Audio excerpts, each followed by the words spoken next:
আজ আমি ছোটদের জন্য নিয়ে এসেছি নতুন গল্প। আতাপি আর বাতাপির গল্প। এক ঘন জঙ্গলে দুই রাক্ষস আদিবাসীর বেশে বাস করত।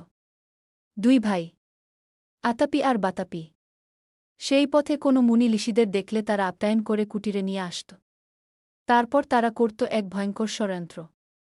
বাতাপি তার মায়া বলে একটি ছাগলের রূপ নিত, আর আতাপি মহানন্দে সেই মাংস রান্না করে পরিবেশন করত। সেই ভোজন পরম তৃপ্তি করে গ্রহণ করত ঋষিরা। ব্যাস যেই না ভোজন শেষ হল অমনি বাতাপি বাতাপি করে চিৎকার করত। ঋষিদের পেট চিরে বেরিয়ে আসত বাতাপি।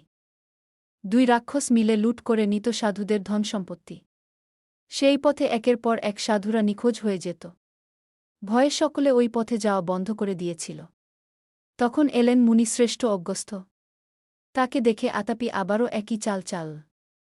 ভোজন পরিবেশন করতেই তিনি তার তপজ্ঞানের সব বুঝতে পারলেন। ভোজন গ্রহণ করার পর আতাপি বাতাপির নাম ধরে ডাকতে থাকল।